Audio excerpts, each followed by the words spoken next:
네, 오늘 제가 말씀드릴 그 주제는 우리나라 경제가 전환기에 들어가 있기 때문에 이 전환기에 들어가 있는 경제에서 특히 이제 저성장의 함정에 빠져 있기 때문에 이런 경제를 어떻게 하면은 저성장의 함정에서 벗어나게 할 수 있는가 하는 그런 주제를 가지고 말씀드리도록 하겠습니다.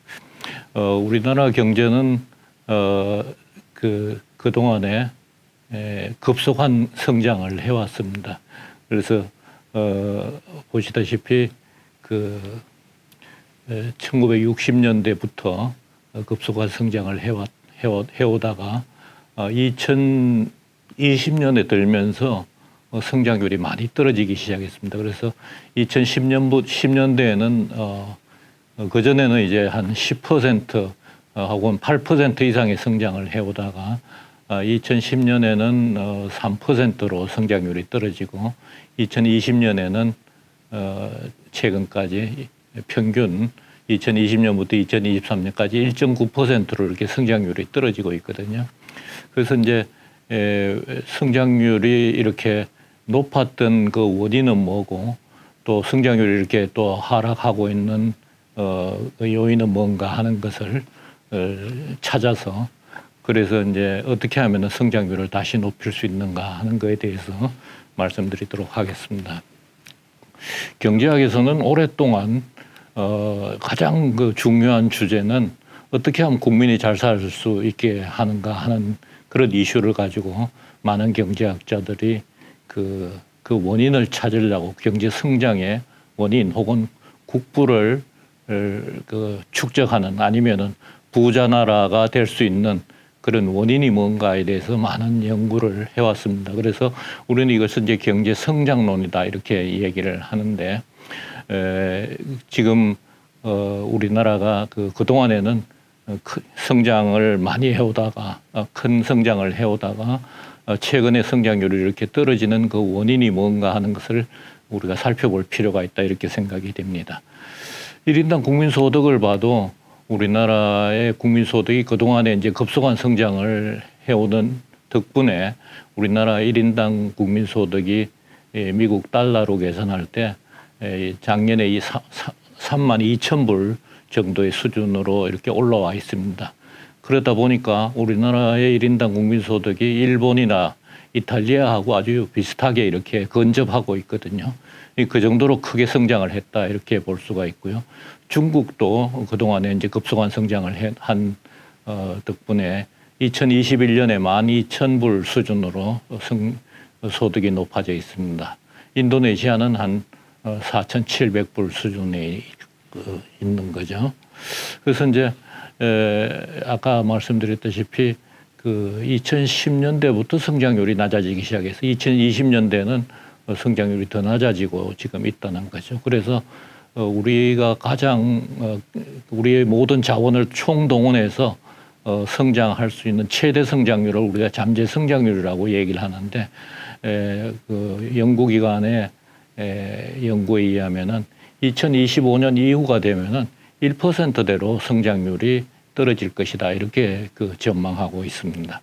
그래서 이제 이렇게 성장률이 떨어지는 거하고 수출 증가율이 하락하고 있는 거하고 비슷한 추세를 보입니다. 그래서 우리나라의 수출 증가율이 하락한다는 것은 그만큼 우리나라의 수출 경쟁력이 떨어져 있다 이렇게 볼 수가 있는 거죠. 그래서 이제 그러면은 이 성장을 꼭 해야 되는가 하는 그런 논란도 있을 수가 있습니다. 선진국이 되면은 대개 이제 성장을 저성장으로 이렇게 들어가기 때문에 우리나라도 이제 선진국이 되었기 때문에 거의 아까도 보다시피 1인당 국민소득으로 비교하면은 이탈리아나 일본과 비슷하게 됐으니까 우리가 더 꼭 성장률을 높일 필요가 있는가 이렇게 우리가 생각할 수가 있는데 우리나라의 경우에는 성장률을 좀 아직까지는 좀 높일 필요가 있다 저는 그렇게 생각을 합니다. 그래서 그 이유는 우선 선진국과 달리 우리나라는 연금 시스템이 아주 잘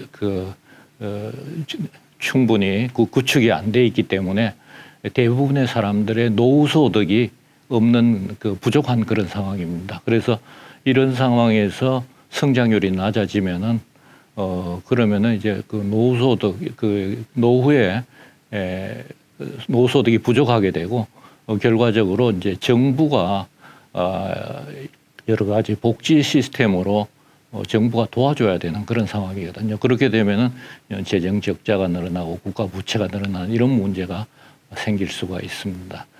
또 다른 요인은 우리나라는 제조업의 비중이 높기 때문에 성장을 하지 않으면은 저성장 국면에 들어가면은 수출이 줄어들게 되고 그 제조업 경쟁력이 약화됩니다. 그러면은 이제 제조업에서 질 좋은 일자리를 청년들한테 이렇게 많이 제공해 주는데 청년들의 일자리가 많이 줄어들 수 있다. 그러면은 서비스업을 하면 되지 않느냐 이렇게 얘기를 할 수 있는데 제조업보다도 서비스업은 일자리의 안정성이 많이 떨어진다 이렇게 볼 수가 있거든요. 그래서 이제 그런 여러 가지 측면에서 보면은 성장을 앞으로도 우리가 좀 더 해야 되는데 그럼 어떻게 성장할 수 있느냐 하는 그런 문제가 우리 경제에 있다 이렇게 볼 수가 있습니다. 또 이제 또 다른 요인을 하나 들자면 성장을 하지 않으면은 일자리도 부족하고 그 다음에 안정적인 직장도 잘 구하기가 어렵고 이러기 때문에 출산율이 떨어진다 이렇게 볼 수도 있거든요. 그래서 지금도 우리나라가 저출산의 문제가 굉장히 심각한 문제인데 출산율이 이제 이렇게 많이 떨어지면은 또 아까 말씀드린 대로 재정 적자가 늘어나고 국가 부채 늘어나는 이런 고령화가 진전되면서 복지 수요는 늘어나는데 세수가 줄어들기 때문에 재정 적자와 국가 부채 늘어나는 이런 문제가 생기고 결과적으로 재정 적자와 국가 부채가 늘어나면은 대외 신인도가 국가의 대외 신인도가 낮아지면서 또 외환 위기의 위험에 노출되는 그런 문제도 생기게 됩니다. 그러면은 이제 왜 이렇게 성장을 성장률이 굉장히 높다가 성장률이 이렇게 낮아지는 원인은 뭔가 성장의 원인은 뭔가에 대해서 경제학에서 이걸 성장 모형, 성장 이론이라 그럽니다. 그래서 뭐 또 다른 쉽게 얘기하면은 어떤 나라는 부자 나라가 되고 어떤 나라는 가난한 나라인데 그 원인이 뭔가 하는 것에 대해서 많은 연구가 있어 왔습니다. 그래서 이제 기존의 성장 모형에서는 저축률이 높으면은 이 공장을 많이 지어가지고 그 자본이 있으니까 공장을 많이 지어가지고 성장할 수 있다 이런 이론도 있고 노동 생산성을 높여야 된다. 또 기술 진보가 있으면 성장할 수 있다. 또 인구하고도 연관이 있고 또 기후하고도 연관이 있다. 온대지방에 있는 나라들이 성장을 많이 한다. 이런 주장도 있었고 또 문화라든지 종교하고도 연관이 있다. 이런 여러 가지 연구들이 그동안 있어 왔습니다. 그런데 이제 특히 이제 자본이 많아야지 저축을 많이 해가지고 공장을 지을 돈이 있어야지 성장할 수 있다. 이렇게 생각을 했는데 자본 자유화가 돼가지고 이제는 자본이 이렇게 국가 간에 왔다 갔다 그러니까 또 인터넷이 발달되면서 기술 격차도 많이 이제 줄어든다는 거죠. 인터넷상에 기술이 이렇게 다 공개되고 이렇게 되니까 그러면은 못 사는 나라하고 잘 사는 나라하고 성장률이 좀 이렇게 비슷하게 돼야 되지 않느냐. 자본 자유화가 되고 또 인터넷으로 기술의 이동이 국가 간의 이동이 이제 과거와 달리 쉬워지니까 그런 것을 우리가 수렴 현상이라고 얘기를 합니다. 그래서 선진국과 개발도상국의 성장률이 이렇게 수렴한다, 이렇게 비슷하게 된다, 이렇게 격차가 없어진다, 이렇게 우리가 생각할 수가 있거든요. 그런데 실제로 성장률을 이렇게 봤더니만은 시간이 지남에 따라 성장률이 비슷해지는가 하고 봤더니 실제로는 더 벌어지더라는 거예요. 성장률이. 선진국과 개발도상국 사이의 성장률이 더 벌어지기 때문에 그렇다면은 자본 저축률이라든지 혹은 기술 진보 이런 것들이 그 경제 성장의 주된 요인이 아니지 않는가 그런 생각을 하게 되고 그럼 뭐 또 다른 새로운 요인이 뭔가 하고 찾게 됐다 이거죠. 그래서 이제 거기에 대한 연구들을 많이 하고 있는데 그 중에서 우리가 오늘 제가 강조하고 싶은 연구는 제도에 대한 연구입니다. 그래서 이제 MIT 대학의 경제학과 교수인 데런 에스머글루 교수라는 경제학자가 국가는 왜 실패하는가 하는 책을 썼는데 이 사람은 어떤 나라는 부자 나라고 어떤 나라는 가난한 나라인데 그 원인이 뭔가 아까 제가 말씀드린 대로 그 원인을 찾으려는 노력으로 여러 가지 그 과거의 사례를 봐서 연구를 했다 이거죠. 연구를 해보니까 부자 나라는 역사적으로 볼 때 부자 나라가 가난한 나라가 부자 나라 되는 경우는 거의 많지 않더라는 거예요. 그래서 한국이라든지 우리나라라든지 일본 그다음에 싱가포르 대만 이런 나라 몇몇 나라를 빼고는 가난한 나라는 계속 가난한 나라로 남아 있고 부자 나라는 또 부자 나라로 남아 있더라는 거죠. 그래서 그 원인을 이 에스머글루 교수는 제도에서 찾고 있습니다. 그 제도란 것은 인스티튜션, 제도란 것은 그 에스머글루 교수의 분석에 의하면은 제도에는 두 가지 형태의 제도가 있는데 포용적 제도와 착시적 제도 이렇게 두 가지 제도가 있는데 포용적 제도라는 것은 어떻게 정의했느냐 하면은 그 어떤 제도의 이익을 국민 모두가 골고루 나눠 가진다는 거죠. 착취적 제도라는 것은 그 제도의 이익을 몇몇 사람들 특별한 어떤 그룹이 독식한다는 겁니다. 그래서 이제 우리가 제도는 사실 굉장히 중요하죠. 우리가 살아가는 것은 전부 다 법과 제도에 의해서 우리가 영향을 받습니다. 교육제도, 조세제도, 뭐 우리가 삶을 살아가면서 우리 옆에 있는 것은 거의 다 제도입니다. 그래서 이 제도를 어떻게 만드느냐에 따라서 우리 생활은 크게 영향을 받는 거죠. 그래서 이제 이 포용적 제도를 선택한 나라들은 대부분 부자 나라가 되고 착취적 제도를 선택한 나라들은 대부분 가난한 나라로 남아 있더라는 거죠. 그래서 그러면은 왜 포용적 제도를 선택하면 될 게 아니냐 이렇게 이제 우리가 생각할 수 있는데 그 포용적 제도를 선택하자면은 하기가 굉장히 어렵다는 겁니다. 왜냐하면은 그 여기는 이익 집단이라는 하나의 집단이 존재하고 있다는 거죠. 그 이익 집단이 그 제도는 어디서 만듭니까? 제도는 국회라든지 정부가 만듭니다. 정치인들이 만든다는 거죠. 그래서 이익 집단이 그 정치인들한테 로비를 해가지고 자기들한테 유리한 제도를 만들더라는 거죠. 이것은 이제 이런 것은 이제 인트레스트 그룹, 이익 집단이라고 우리가 얘기를 합니다. 그래서 이제 이 착시적 제도를 만든 나라가 포용적 제도로 바꾸기가 굉장히 어렵기 때문에 빈국은 가난한 나라는 그냥 가난한 나라로 그대로 남아 있고 부자 나라는 부자 나라로 그대로 있어가지고 이런 바뀌지가 않더라는 거죠. 그럼 제도가 왜 성장하고 연관이 있는가? 그 이론적으로 또 많은 연구를 하고 있는데 예를 들면은 소유권이라든지 특권 누가 막 이렇게 공부를 해가지고 연구를 해가지고 특별한 어떤 기술을 개발했다 이거예요.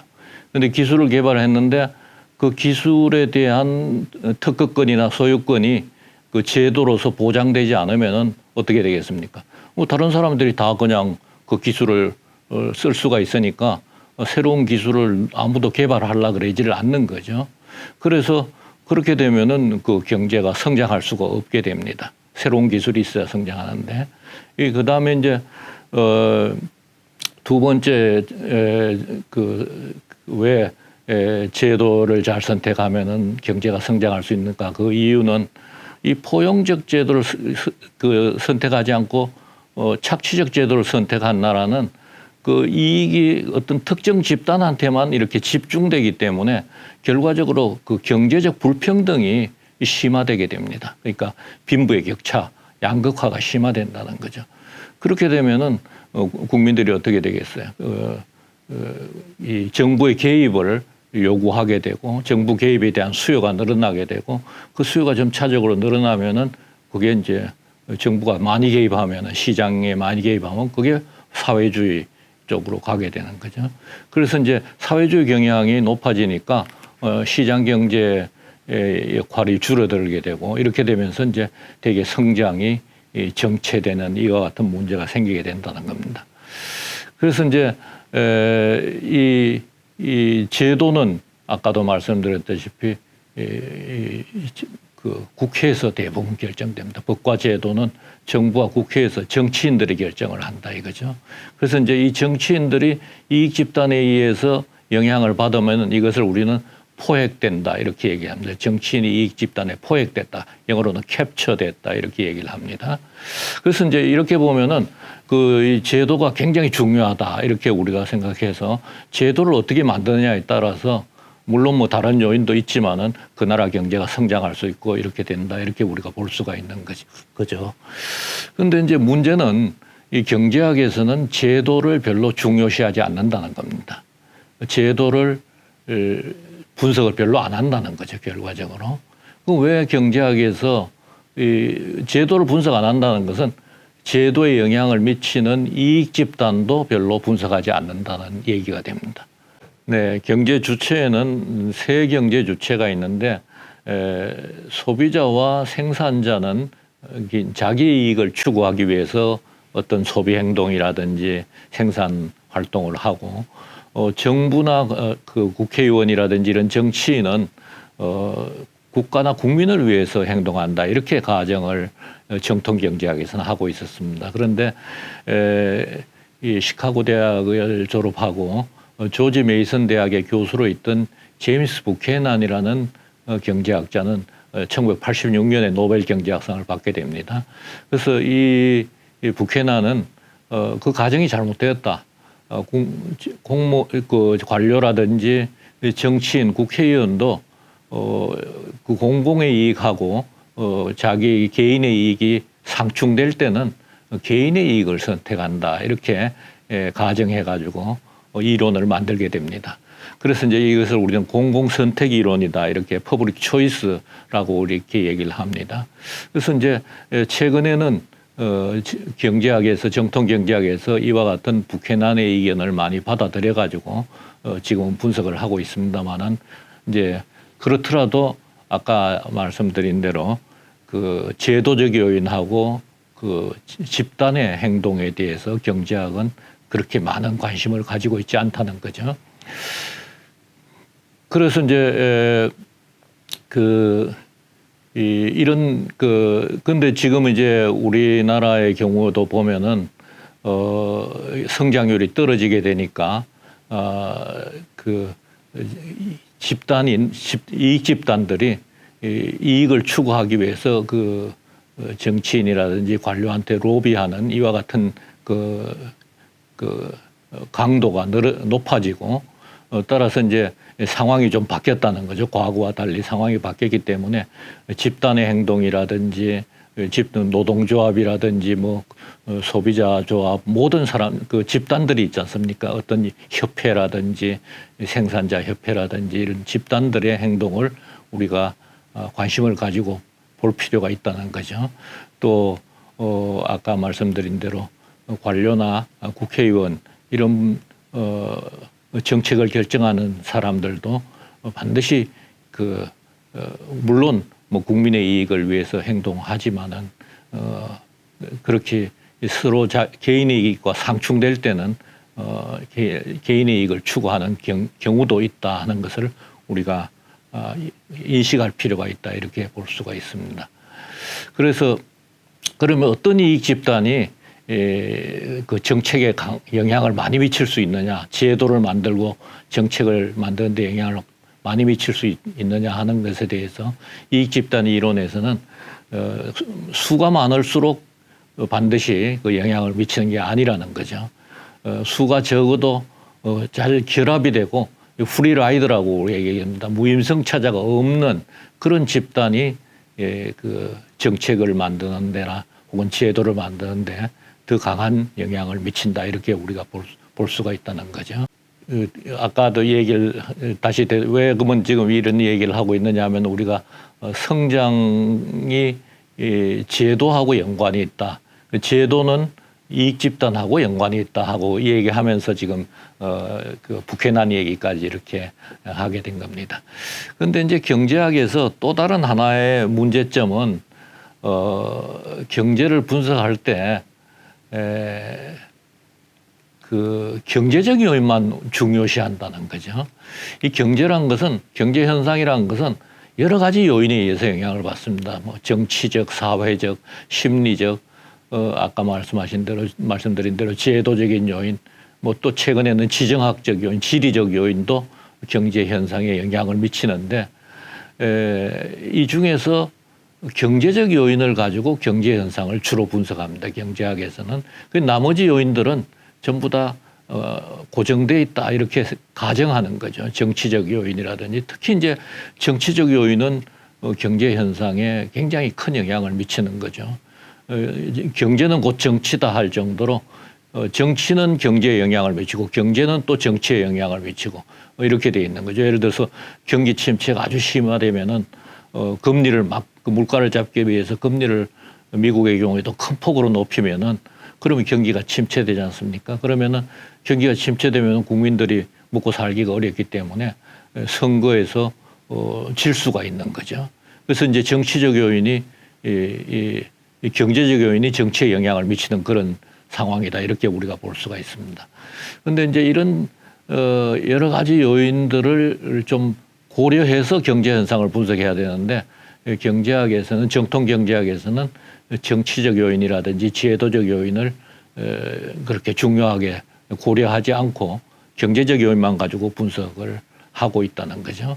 근데 이제 그러면은 왜 이런 분석을 했는데 큰 문제가 없었는가 하면은 과거에는 그 정치적 요인이라든지 제도적 요인이 그렇게 크게 영향을 안 미쳤다는 겁니다. 그런데 최근에 들어와서는 그 정치적 요인과 제도적 요인 혹은 법적인 요인 이런 요인들이 그 경제에 큰 영향을 미치도록 이렇게 변했다는 겁니다. 상황이.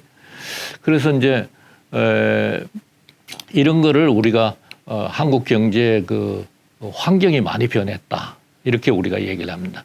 그래서 이걸 이제 저는 전환기다 이렇게 얘기를 합니다. 전환기, 한국 경제가 전환기 어떤 과거의 상황과는 다른 여건 속에 놓여 있게 됐다 이렇게 볼 수가 있는 거죠. 그래서 이제 그러면은 왜 그 이렇게 전환기 어떤 여건이 변했느냐 하면은 첫 번째로는 지금 이제 글로벌 공급망이라 그래는 중국과 미국이 서로 패권 경쟁을 하면서 과거에는 세계화 자유무역의 패러다임이었는데 이것이 보호무역의 패러다임으로 바뀌고 있다는 거죠. 그래서 지금 미국이 중국 물건을 수입 안 해주면서 중국 경제가 지금 큰 혼란 속에 들어가고 있지 않습니까? 경기 침체라든지 부동산 버블 붕괴라든지. 근데 이제 우리나라는 중국으로부터 중국에 수출을 많이 하기 때문에 중국 경제가 침체되면은 우리나라 경제가 영향을 받을 수가 있습니다. 어쨌든 이 패러다임이 그 국제 경제 무역 질서의 패러다임이 자유무역에서 보호무역으로 바뀌고 있다는 거죠. 우리의 경제 환경이 바뀌고 있는 거죠. 두 번째로는 중국이 우리 산업을 추격해 가지고 우리의 주력 산업인 조선이라든지 철강 이런 산업들이 중국이 경쟁력이 이제 높아져 가지고 우리 산업의 경쟁력이 굉장히 낮아져 있다는 겁니다. 지금 청년 실업이라든지 뭐 경기 침체라든지 이런 것들의 모든 그 원인은 바로 여기에 있습니다.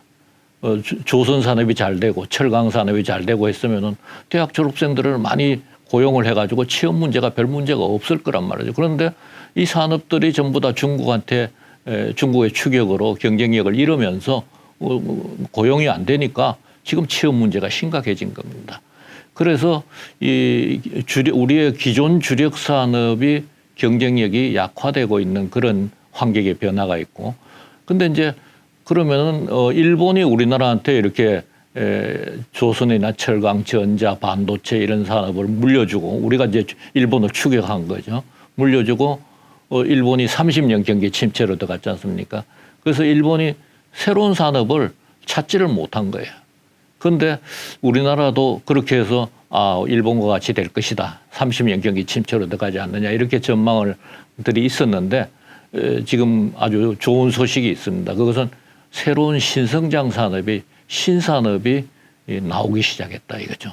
전기자동차, 그다음에 반도체, 그다음 바이오, 그다음에 군수산업, AI 뭐 이런 새로운 산업들이 쫙 이렇게 우리가 일본을 추격해서 조선이나 철강 산업을 가져왔을 때는 아직 그런 산업이 좀 불확실했는데 지금은 이제 그것이 굉장히 성장 산업으로 가시화되고 있다는 거죠. 그다음에 이제 또 다른 큰 변화는 디지털화입니다. 이 디지털화로 모든 환경이 지금 변하고 있습니다. 상거래도 뭐 전부 다 온라인으로 지금 사고 있죠. 그러니까 이 그리고 재택근무가 늘어나고 있습니다. 그러다 보니까 어떻게 됩니까? 상업용 사무실이 가격이 떨어지면서 지금 미국도 이제 상업용 부동산의 부실화가 우려된다 이런 얘기가 나오지 않습니까? 그래서 모든 대화도 이제 화상 대화로 하게 되고 강의도 이렇게 이제 화상 강의로 하게 되면서 우리 생활에 큰 변화가 있게 된다는 거죠. 또 다른 변화는 아까 말씀드린 대로 경제 정치화입니다. 과거에는 경제에 대해서 정치가 많이 관여하지 않았어요. 그런데 지금은 포퓰리즘과 같이 경제 정책을 쓰는데 정치가 많이 관여를 합니다.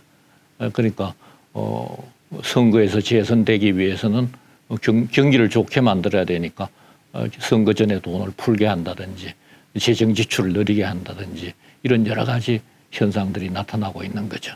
그래서 이제 이와 같은 것을 우리가 경제 정치화다 이렇게 얘기를 하는데 이런 큰 그 전환기 속에 우리 경제가 들어가 있기 때문에 과거에는 제도를 분석하지 않고 제도를 포함시키지 않고 분석해도 또 정치를 포함시키지 않고 분석해도 우리나라 경제를 경제학에서 잘 분석하고 예측할 수가 있었는데 지금은 상황이 변했다는 겁니다.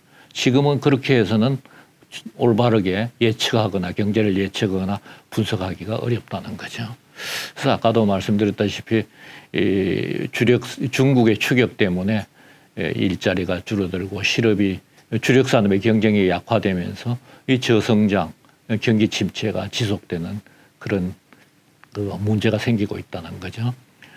신산업도 이와 같이 이제 바이오 배터리, 반도체, 뭐 거의 하나의 그 산업 혁명의 시대다 이렇게 우리가 볼 수가 있습니다. 기존의 그 자동차에서 전기 자동차로 바뀌면서 완전히 그 패러다임이 바뀌는 거죠. 그리고 산업 구조도 아까 말씀드렸다시피 그 자유무역 시스템에서 보호무역 시스템으로 바뀌고 있고 산업 구조도 철강이나 조선 이런 산업 구조에서 새로운 바이오라든지 배터리, 반도체 이런 새로운 산업 구조로 급격히 바뀌고 있습니다. 아까 디지털 혁명에 대해서 말씀드렸으니까 특히 이제 디지털 중에서도 금융 부분은 큰 변화가 앞으로 있을 걸로 생각이 됩니다. 왜냐하면 금융에서 대출해 줄 때 대출을 심사하고 또 자산을 운용해서 수익을 내고 이런 것들이 이제 금융의 가장 큰 역할 중에 하나인데 이런 것을 하기 위해서는 굉장히 정보가 필요합니다. 그런데 정보는 누가 많이 가지고 있느냐 하는 것이 이제 결과적으로 금융산업의 경쟁력을 좌우하는 거죠. 그런데 이제 그 정보는 그 IT 기업들이 제일 많이 가지고 있다 이거죠. 그러니까 우리가 모두 결제를 전부 다 이제 온라인으로 하게 되니까 누가 어떤 물건을 좋아하는지 이런 것들도 다 모든 정보를 IT 기업이 가지고 있기 때문에 IT 이런 걸 빅테크라고 하면 IT 기업이 금융에 진출한 것을 빅테크라고 우리가 얘기를 하는데 이 빅테크가 기존의 아날로그적인 그런 그 금융회사 우리가 보던 그런 금융회사와 경쟁할 때 이길 경쟁력이 더 높을 가능성이 높다는 거죠. 글로벌 공급망은 뭐 제가 얘기를 했습니다만은 아까도 얘기했지만은 중국의 성장률이 미국이 물건을 안 사주면서 중국의 성장률이 둔화되면은 우리의 대중국 수출이 줄어들면서 우리나라 경제도 어렵게 될 수가 있다 이거죠. 그래서 거기에 대한 대책을 세울 필요가 있다 이렇게 볼 수가 있습니다.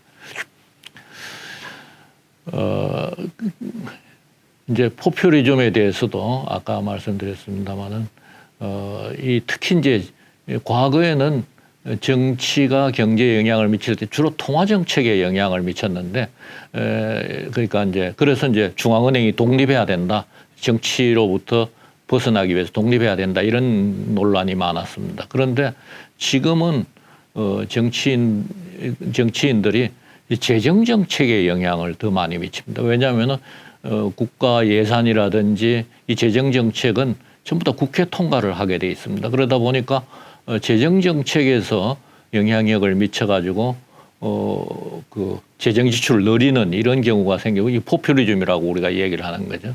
그렇게 되면은 그 나라가 재정 적자와 국가 부채가 늘어나면서 대외 신인도가 떨어진다든지 재정 건전성이 악화되는 이런 문제가 생기게 된다 이거죠. 자, 그러면은 이제 이와 같은 상황, 우리나라 경제가 전환기적인 그런 상황에 있다면은 그러면 이 문제를 어떻게 하면은 이 저성장의 함정에서 저성장의 터널에서 벗어날 수 있는가 하는 것을 우리가 생각을 해야 되는 거죠. 그래서 이제 이 저성장의 해법을 우리가 생각할 때는 우선 우리나라 경제의 특성을 우리가 인식할 필요가 있습니다. 우리나라 경제는 다른 나라 경제하고 좀 다른 특수한 그런 특성을 가지고 있습니다. 첫 번째로는 제일 중요한 것은 우리나라 경제는 수출 의존도가 높다는 겁니다. 그러니까 대외 의존도라고 우리가 얘기하는데 무역 의존도가 굉장히 크다는 거죠. 그래서 이제 GDP에서 차지하는 수출입의 비중이 70%, 80% 이렇게 굉장히 높습니다.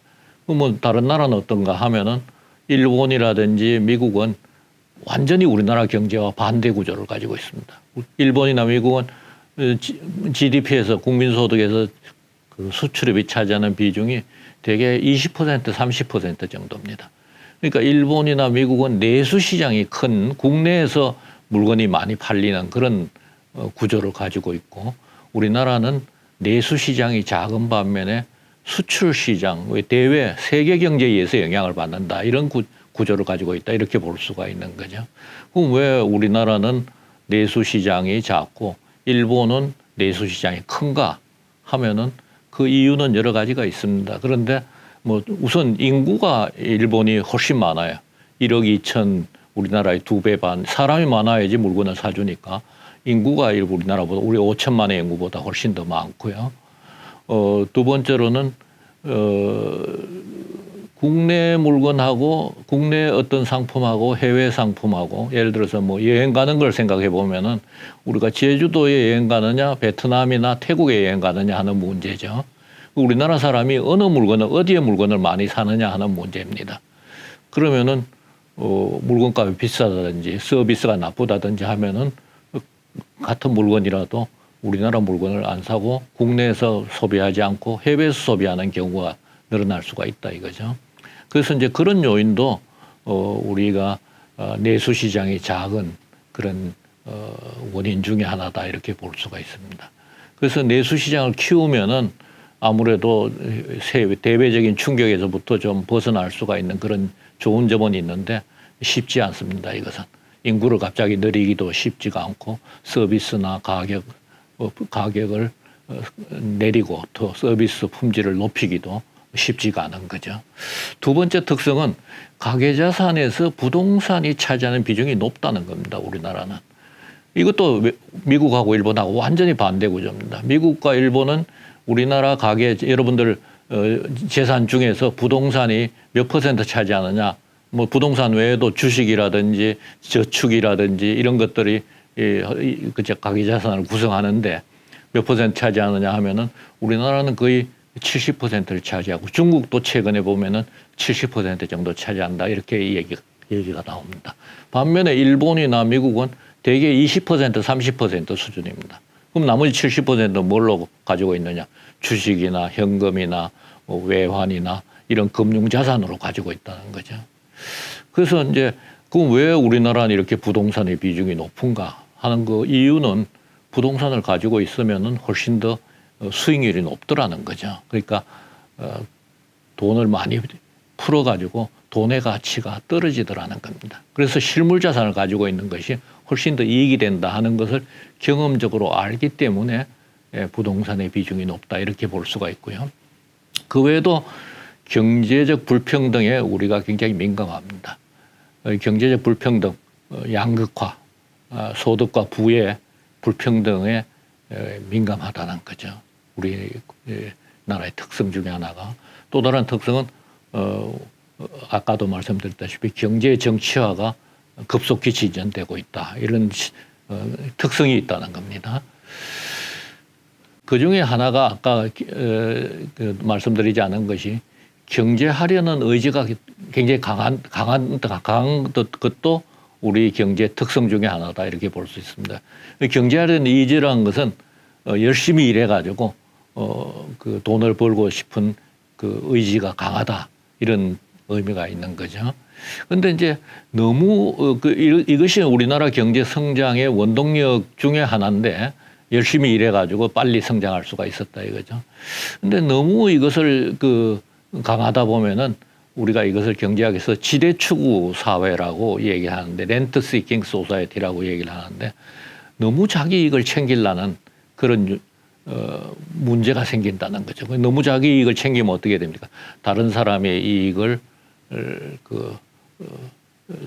다른 사람한테 손해를 끼치더라도 자기 이익을 추구하려는 그런 경향이 생기는 그런 문제가 있다는 거죠. 렌트 시킹 소사이티라고 우리가 이 얘기를 합니다. 그래서 이제 렌트 시킹 소사이티가 되면은 어떻게 되느냐? 아까 말씀드린 대로 이익 집단이 더 강력하게 활동을 해가지고 이익 집단에 의해서 법과 제도가 착취적 제도로 바뀔 수 있는 가능성이 있다는 겁니다. 그 다음에 이제 이와 같은 이제 우리나라 경제의 어떤 특성을 이해하고 그러면 어떻게 하면 이 저성장의 함정에서 빠져나올 수 있는가 하는 거를 그 방법을 찾아야 되는데 첫 번째 중요한 방법은 신산업 정책입니다. 아까 말씀드렸다시피 우리나라 산업은 산업 구조의 중국의 추격으로 조선이라든지 철강 이런 주력 산업의 경쟁력이 낮아지면서 새로운 산업이 지금 등장하고 있다 이렇게 얘기를 했습니다. 배터리라든지 전기 자동차 뭐 이런 바이오 그다음에 AI 군수 산업 이런 산업이 등장하고 있다는 거죠. 그래서 이제 이런 산업에 대해서 정부가 지원해 주는 것을 우리는 산업 정책이라고 얘기를 합니다. 그런데 우리나라는 이 산업 정책에 대해서 굉장히 어떤 트라우마를 가지고 있습니다. 왜 이런 문제가 있느냐 하면은 정부 시장에 그냥 맡겨놓지 정부가 무슨 기업한테 그 산업에 대해서 특정 산업에 대해 지원해 주느냐 하는 이런 그 트라우마를 가지고 있는데 그 이유는 우리나라가 1970년대 중화학공업의 중복 투자 문제를 정부가 개입해가지고 중복 투자 문제가 생기게 됩니다. 그러니까 그러면서 이제 상당히 그 산업의 구조 조정하는 데 있어서 어려움을 겪었던 적이 있습니다. 그래서 이 산업 정책에 대해서 트라우마를 가지고 있는데 산업 정책이라는 게 한 산업이 새로 그 주력 산업이 만들어질 때까지 정부가 지원을 해주다가 만들어지고 난 뒤에는 그 다음에 지원을 해줘. 그 시장에 맡겨놓으면 그냥 그 기업들이 그 산업을 경쟁력을 높이는 거죠. 그런데 이제 산업이 만들어질 때까지는 그 리스크가 굉장히 크기 때문에 특히 이제 기술 개발이라든지 신기술 개발이라든지 기술 인력을 양성하는 데 있어서 대학 교육이죠. 이런 부분에 있어서는 정부의 지원이 필요합니다. 여러분도 미국의 하버드라든지 예일이라든지 프린스턴 이런 사립대학이죠. 사립대학은 공대가 없습니다. 공과대학이. 왜냐하면 공대는 돈이 많이 듭니다. 실험 실습을 해야 되고 하기 때문에 사립대학에서 그 돈을 감당할 수가 없습니다. 그거 뭐 어디서 하느냐? 주립대학에서 정부의 돈으로 주의 돈으로 장학금을 줘가면서 공대를 육성하는 거죠.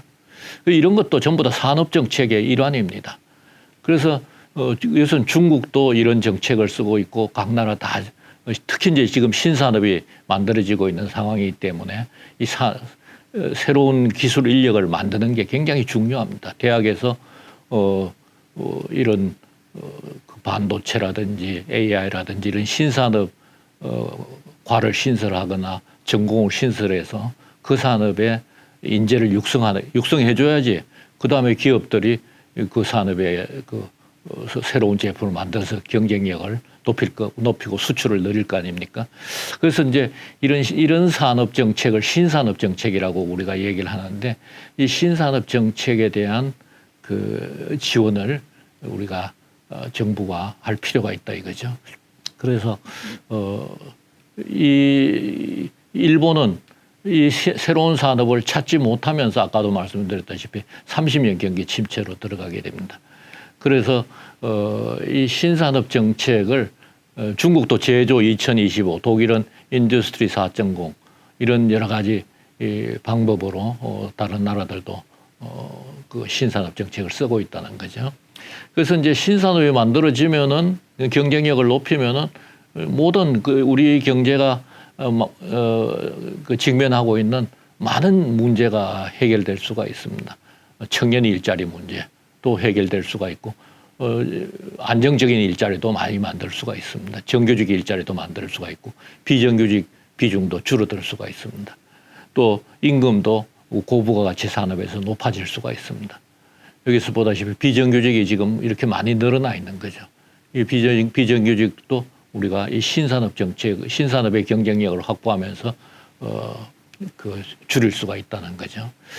그 다음에 이제 두 번째 우리가 저성장에서 빠져나올 수 있는 해법은 아까도 말씀드린 대로 제도 개혁을 해서 이 포용적 제도로 제도 중에서 만약 착취적 제도가 있다면 이익 집단의 영향력을 받아서 잘못 만들어진 제도가 있다면은 포용적 제도로 빨리 바꿔야 된다는 거죠.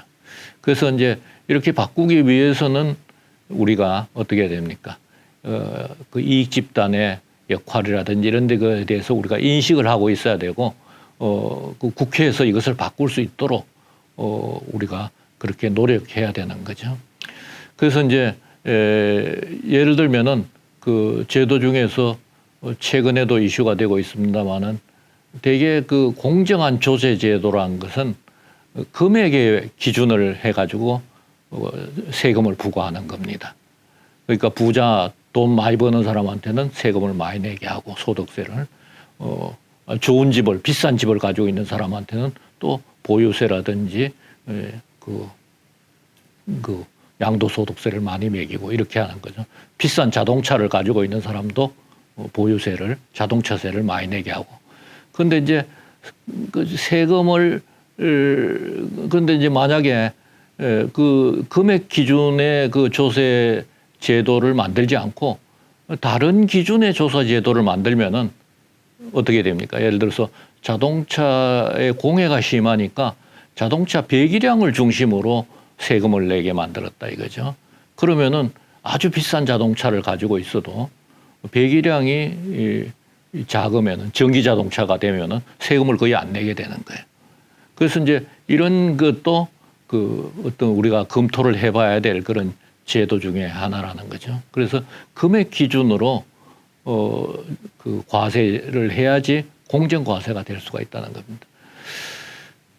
그 다음에 이제 아까도 말씀드렸다시피 어떤 기술에 대한 기술 개발에 대한 어떤 그 특허권 제도를 잘 만들어 놓지 않으면은 그러면은 기술 개발을 하지 않게 된다 이거죠. 자기가 열심히 노력해서 그 기술 개발을 했는데 다른 사람이 그냥 다 써버리면은 자기는 어떤 그 혜택을 받지 못하면은 이 기술 개발이 지연되면서 성장이 좀 높아지기가 어렵다는 거죠. 그 다음에 이제 그 아까도 얘기했지만은 양극화가 심화되면은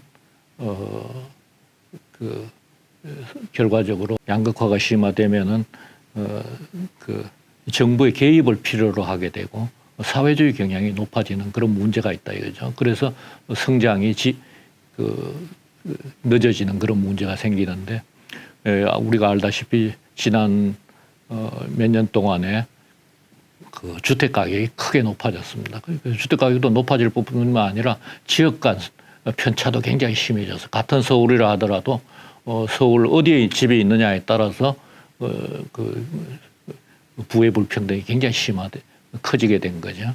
그래서 이제 소득의 불평등은 경제적 불평등은 소득의 불평등과 부의 불평등을 구분할 수가 있는데 소득의 양극화는 경기가 회복돼서 임금이 오르면은 그리고 그 격차가 많지가 않기 때문에 이거 줄일 수가 있습니다. 그런데 부의 양극화는 그 격차가 너무 크기 때문에 문제가 있다는 거죠. 이게 줄이기가 어렵다는 거죠. 그래서 이제 이 양극화는 불평등 문제는 우리나라의 문제뿐만 아니라 코로나 사태를 겪으면서 세계적인 문제입니다. 돈을 이렇게 많이 풀어가지고 그 부동산 가격이 많이 올랐다 이거죠. 그래서 미국에서 이 영국의 더 이코노미스트라는 잡지가서 미국의 젊은 밀레니얼 세대들한테 여론조사를 해봤대요. 설문조사를 했더니 사회주의가 좋느냐 아니면 자본주의가 좋느냐 이렇게 했더니 밀레니얼 그러니까 20대 30대 세대 51%가 미국에 사회주의가 좋다 이렇게 얘기를 하더라는 거예요. 그래서 이코노미스트 잡지에서 이것을 밀레니얼 소셜리즘이라고 이렇게 이름을 붙였습니다. 그래서 이제 보시면은 이 젊은 여성이 소셜리즘하고 이렇게 얘기를 하는 것을 볼 수가 있는 거죠. 그래서 이제 이코노미스트에서는 이렇게 얘기를 했고, 그 다음에 인도중앙은행 총재를 역임한 미국의 시카고 대학 경영대학원 교수인 라구람 라잔 교수라는 분이 있습니다. 그래서 이 교수는 Saving Capitalism from the Capitalist, 자본가로부터 자본주의 구하기라는 책을 썼는데 그 책의 내용은 이 불평등이 심화되면은 결과적으로 사회주의로 가기 때문에 자본주의를 구하기 위해서는 불평등을 완화해야 된다 이런 얘기입니다. 그래서 뭐 경영대학원이니까 당연히 그 자본주의를 옹호하는 그런 그 교수인데 불평등이 너무 심화되면 문제가 생길 수가 있다 이렇게 보는 거죠. 그래서 이제 또 이코노미스트 잡지는 The Triumph of Big Government, 큰 정부의 승리다.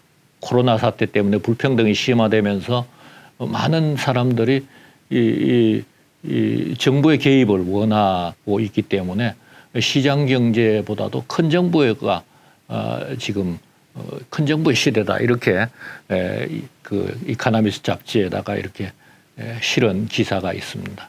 아까 말씀드린 대로 라구람 라잔 교수는 Saving Capitalism from the Capitalist 이런 책을 써가지고 불평등의 문제를 지적하고 있는 거죠. 그래서 이제 결과적으로 그 우리나라도 성장하자면은 제도를 그 포용적 제도를 만드는 게 중요하고 두 번째로는 양극화를 완화하는 그런 조치를 취해야 된다는 거죠.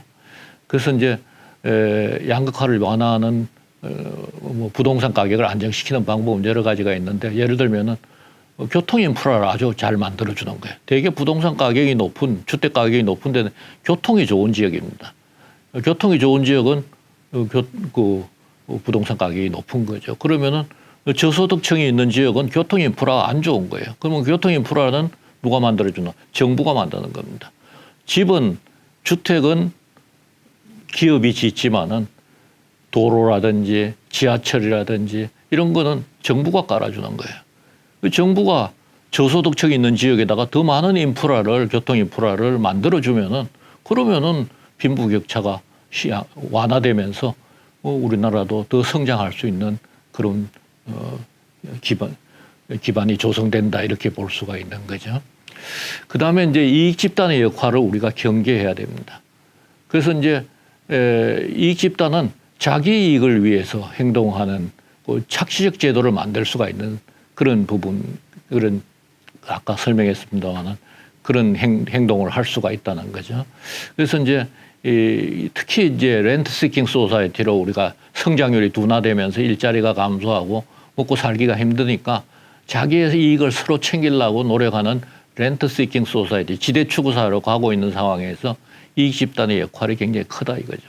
근데 아까 말씀드렸다시피 경제학에서는 이 집단의 행동에 대해서는 별로 분석을 하지 않습니다. 주로 정치학이나 행정학에서 주로 하고 있는데, 그렇지만은 경제학에서도 집단의 행동을 분석해 가지고 어떻게 하면은 이 집단의 행동을 극복할 수 있는가 하는 거에 대해서 우리가 연구를 해야 될 필요가 있는 거죠. 이것은 이제 주택 가격이 이렇게 높아진 추세를 보여주고 있고요. 이 불평등 계수는 뭐 그냥 넘어가도록 하겠습니다. 그 다음에 이제 경제 정치화를 극복해야 하는 문제입니다. 그래서 아까도 말씀드렸듯이 과거에는 정치가 경제에 큰 영향을 안 미쳤어요. 경제학자들이 혹은 경제 정책 결정자들이 결정을 하면은 정치에서 그걸 그대로 통과시켜 줬다는 거죠. 그런데 이제 지금은 상황이 바뀌었습니다. 경제 정치화, 재정 정책이라든지 조세 정책 혹은 뭐 다른 정치, 경제 정책에도 정치가 강하게 영향력을 미치고 있습니다. 그래서 특히 이제 포퓰리즘, 재정 지출에 대해서는 우리가 뭐 코로나 사태 겪으면서 정부에서 이제 국민지원금을 많이 줬지 않습니까? 그건 우리나라뿐만 아니라 이제 다른 나라도 많이 했는데, 여기에 이제 포퓰리즘이 들어가게 되면은 경제 논리보다는 정치 논리에 의해서 재정 정책이 결정되게 돼 있거든요.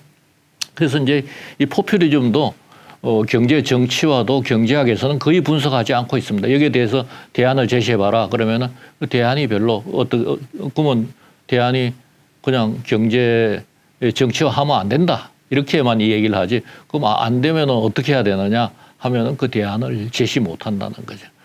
그래서 이제 이 포퓰리즘을 연구하는 사람들은 포퓰리즘이 수요되는 원인이 있다는 거예요. 왜 국민들이 포퓰리즘을 좋아하느냐? 좋아하니까 정치인들이 포퓰리즘을 공급한다는 거죠. 그 수요의 원인은 어디에 있느냐 하면은 특히 이제 남미 국가들은 이 포퓰리즘이 심합니다. 그러다 보니까 이 포퓰리즘을 국민들이 수요하니까 정치인들이 공급을 하는데, 부패한 엘리트 정치나 정책 결정자들이 제도나 법을 잘못 만들어 가지고 불평등이 심화되게 만들었다는 거죠. 그래서 빈부의 격차가 또 빈부의 격차가 심화되어 있거나 아니면은 권력적인 도덕적 문제가 있거나 이런 여러 가지 그 수요가 있기 때문에 공급을 해주기 때문에 이 수요를 없애는 포퓰리즘의 원인을 없애는데 주력할 필요가 있다. 그냥 무조건 포퓰리즘 해서는 안 된다 이렇게 얘기를 해서는 안 되고 원인을 해소시키는 데 이것이 중요하다 이렇게 우리가 그 얘기를 여기에 대한 연구들을 더 많이 할 필요가 있는 거죠. 그래서 이제 특히 이제 재정 정책에 있어서는 이 포퓰리즘이 심해지면은 재정 지출이 늘어나면서 결과적으로 국가 부채가 늘어나게 되면은 그것을 통화량 증가로 커버하기 때문에 결과적으로 이제 인플레이션이 또 생기게 됩니다. 인플레이션 생기면은 또 빈부격차가 더 심해지는 거죠. 그리고 재정 건전성이 악화되면은 국가 신인도 대외 신인도가 낮아지면서 남미 나라와 같이 반복적으로 외환 위기를 겪게 됩니다. 그래서 이런 부작용을 생각할 때도 우리가 경제 정치와는 우리가 경계해야 되고 이 문제에 대한 여러 가지 해결책을 우리가 찾아야 된다 이렇게 볼 수가 있습니다. 지금 여기에서 우리나라의 그 국가 부채를 여러 가지 종류가 있는데 일반 정부 부채가 되게 세계적으로 비교하는 그런 지표입니다. 그래서 우리나라는 2021년에 51.5% GDP 대비 51.5%의 그 국가 부채가 있는데, 대개 미국의 경우에는 대개 국제적으로는 한 60% 이상이 되면 그 나라는 위험하다. 즉 대외 신인도가 재정 건전성이 악화되면서 대외 신인도가 낮아지면서 자본 유출이 발생하게 된다 이렇게 보고 있습니다. 그래서 우리나라는 아까도 말씀드렸다시피 고령화가 저출생 때문에 고령화가 굉장히 빨리 진전되고 있고 연금 시스템이 완전히 구축돼 있지 않아서 복지 수요가 굉장히 큽니다. 거기에다가 저성장으로 가기 때문에 세수는 굉장히 늘어나기가 어렵다 이거죠. 뭐 세수가 안 늘어나고 지출은 복지 지출이 늘어나면은 재정 적자가 급격히 악화될 수가 있습니다. 그래서 지금 60% 미만에 있기 때문에 지금은 괜찮지만은 앞으로는 상당히 우려된다 이렇게 볼 수가 있는 거죠. 그래서 이런 문제를 생각할 때도 경제 정치화 문제를 우리가 극복할 여러 가지 방안을 우리가 만들 필요가 있다 이렇게 볼 수가 있습니다. 자, 그러면 이렇게 이제 쭉 이 얘기를 여러분들하고 하다 보면은 한국 경제는 저성장 국면에 지금 들어가 있고 이 저성장 국면은 과거에는 굉장히 성장을 많이 빨리 하고 성장률이 높았지만은 그때와는 상황이 여러 가지 변했다는 거죠. 경제 환경이 중국의 추격으로 주력 산업도 내주고 있고 뭐 여러 가지 그 무역 질서도 바뀌었고 그다음에 그 경제 정치화도 진전되고 있고 그다음에 양극화도 심화되고 있고 이런 여러 가지 문제가 우리 경제에 있다는 겁니다. 그대로 놔두면은 이 저성장의 함정에서 빠져나오지를 못합니다. 그래서 이 문제를 해결하기 위해서는 이 전환기의 한국 경제 환경이 바뀌었다는 걸 우리가 인식하고 제도를 빨리 바꿔야 됩니다. 잘못된 제도가 있다면은 제도를 빨리 바꿔가지고 포용적 제도로 만들어가지고 그 성장률을 높이고 또 양극화도 완화시켜야 되고 두 번째로는 신산업 정책입니다. 산업 구조의 변화를 인식해서 기존의 산업 구조 가지고는 이제는 그 수출 경쟁력을 높일 수가 없다는 거죠. 그래서 이제 신산업에 맞게 구조를 바꿔야 된다는 겁니다. 그리고 개인 우리가 이익 집단에 대해서도 더 많은 인식이 필요하다는 겁니다. 이익 집단의 역할을 우리가 인식해 가지고 이익 집단이 그 제도를 잘못된 제도를 만들지 않도록 우리가 신경을 써야 된다 이렇게 볼 수가 있고요. 경제 정치화는 아까 말씀드렸다시피 과거에는 그 경제를 분석할 때 정치적인 요인을 배제해도 큰 문제가 없었지만은 지금은 상황이 바뀌었다는 겁니다. 그래서 정치적인 요인을 우리가 항상 고려해서 분석하는데 문제는 이제 정치적 요인이 많이 영향을 미치지 않도록 정치적 논리에 의해서 경제 정책이 결정되지 않도록 대응책을 마련해야 된다는 겁니다. 거기에는 경제학자를 비롯해서 국민 전체가 여기에 대해서 관심을 가지고 그렇게 하면 안 된다 하는 것을 강력히 주문해야 되는 거죠. 이렇게 하면은 우리나라 경제는 다시 재도약할 수가 있습니다. 다시 성장률을 높일 수가 있고 그 수출 경쟁력을 높일 수가 있습니다. 그래서 그 일본의 30년의 경기 침체 경험을 우리가 답습하지 않아도 된다는 거죠. 중국이 아무리 추격하고 이렇게 해도 신산업에서 경쟁력을 가지게 되면은 우리는 또 다른 앞으로 20년, 30년을 우리가 그 성장률을 높이면서 경제 대부분의 문제, 청년 실업도 해소하면서 또 임금도 높이면서 이렇게 경제의 그 새로운 시대를 다시 열 수가 있다는 겁니다. 오늘은 여기까지만 말씀드리도록 하겠습니다.